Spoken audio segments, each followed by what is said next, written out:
제가 이게 체계 작구에도 얼마나 많은 문제점이 있는지 일단 먼저 지적을 하고 시작하겠습니다. 아까 위원님들 뭐 여러 가지 말씀을 하시고 거의 결론 다 낸 듯이 말씀을 하시는데, 먼저 제1항 관련해서 한준호 의원이 대표 발의한 방통위 설치법 개정안 같은 경우에요. 지금 의사정족수가 5명 중에 4명이 이상 있어야 개의를 하는 것으로 되어 있습니다.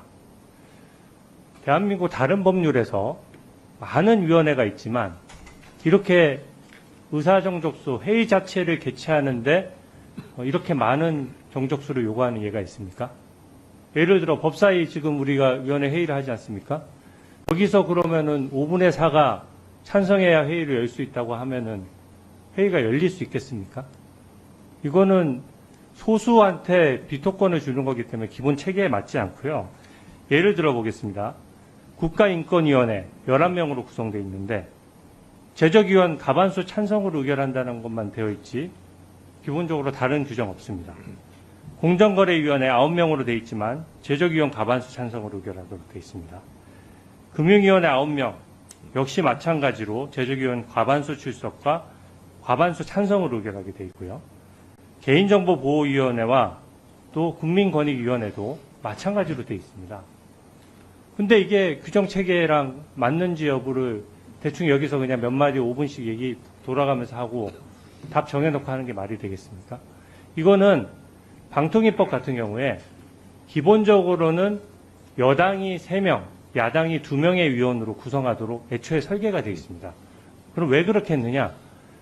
방송통신과 관련된 관리 감독이나 이런 부분에 있어서는 여야가 어차피 첨예하게 부딪힐 수밖에 없기 때문에 여당이 한 명 더 있도록 법 체계를 만든 겁니다. 왜냐하면 방통위가 정보 부처 중에 하나이기 때문에 대통령에게 임명권을 주고 방통위원장에 대한, 그렇기 때문에 야당의 의견도 2명의 위원이 출석해서 충분히 반론도 제기하고 할 수 있지만 기본적으로는 5명이 출석해도 5명이 구성이 돼도 그중에 여당이 결정할 수 있도록 규정 체계를 만든 겁니다. 지금은 저희 주장은 뭡니까? 지금은 2명이 지금 위법하다라고 주장을 하시지만 국회가 3명을 저희가 여야 간 저희 국민의힘이 1명, 민주당이 2명 해서 3명을 국회에서 추천해 주시면 5명 체계로 운영하겠다는 것이 정부의 확고한 입장으로 알고 있습니다. 만약에 그게 현재 2명 체제가 정말로 위법하다면 사법부의 판단을 받으면 될 일인데 이 법 체계와 맞지도 않게 유독 방통위에 대해서만 4명 이상이 한다고 하면 방송통신위원회는 이제 앞으로 민주당이 집권을 하든 국힘당이 집권을 하든지 간에 항상 마비 상태가 될 겁니다. 예를 들어서 국회에서 출석을 국회에서 추천을 안 하거나 지금처럼 추천이 여야 간의 의견이 안 맞아서 추천이 지연되는 경우라면 방통위 같은 경우에는 방송통신 외에 여러 가지 중요한 업무들이 많거든요. 근데 그 업무들이 국회 추천 절차 지연되는 동안 계속해서 마비되는 상황이 되기 때문에 그래서 방통위만큼은 명시적인 규정을 두고 2인 이상이 개의할 수 있도록 법이 최초에 설계를 한 것입니다. 그러면 정보부처와 국회 간의 힘의 균형을 이룬 것인데 이걸 갑자기 민주당이 다수당이 됐다라고 해서 이거를 전부 4명 이상으로, 그러면 4명 이상 해야 회의를 열 수 있다라고 하면 지금 상태라면 또 몇 달간 방통위의 모든 업무가 마비됩니다. 중요 업무가. 그런 상태로 과연 법이 예전에 상정했었느냐 이런 지점이 있기 때문에 이건 반드시 문제가 있는 법안이고요. 다른 위원회 예를 들어서 여기 계신 위원님들 제가 예를 들어 개인정보보호위원회 의결 여건이 어떻게 되냐고 질문하면 답변하실 수 있는 분이 계십니까?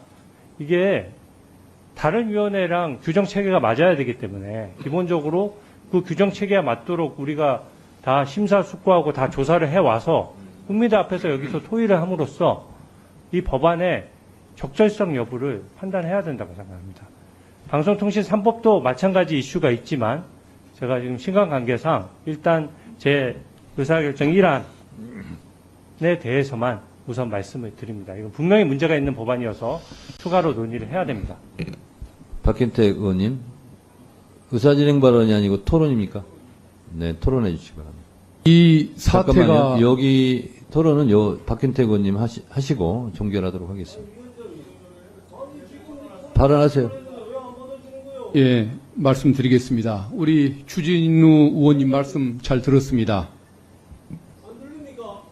발언하세요. 예. 지금 왜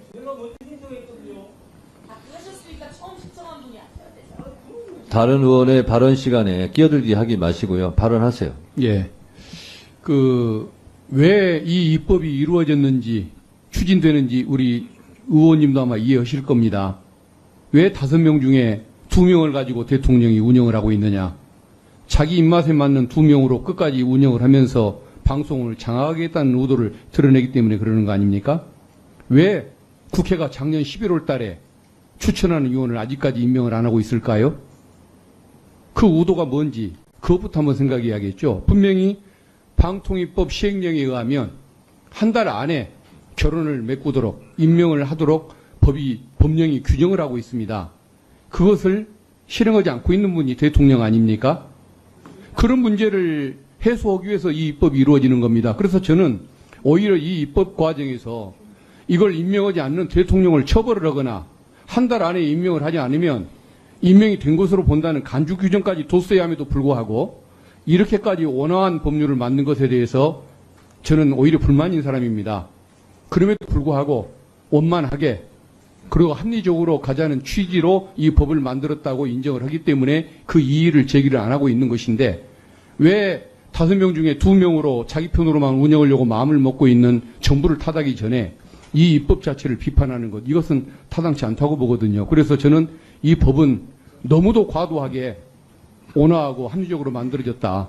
이 말씀을 드리고 싶고 더 이상 여기에 대해서 문제를 제기하는 것은 타당치 않다고 봅니다. 그리고 아까 어느 의원님 말씀하시는 거 보면은 뭔가 편향적으로 구성될 위험성이 있다고 얘기를 하는데 시청자위원회, 방송 관련 학회, 방송직능단체 등에 관여하는 분들이 기자나 PD나 또 기술 부분에 있어서 전문가 내지는 그 업계의 상황을 잘 알고 있는 전문가들일 텐데 그분들을 편향적이라고 공격할 수가 있는 것입니까? 그건 어디에 근거를 두는 것일까요? 대통령의 뜻에 맞지 않는 사람이 올 수 있기 때문에 그것을 편향적이라고 얘기하는 것일까요? 그래서 저는 내용에 있어서나 이 입법 추진 배경에 있어서나 우리 주 의원님 말씀에 대해서 좀 공감하기가 어렵다는 그 말씀을 드리고 싶습니다. 이상입니다.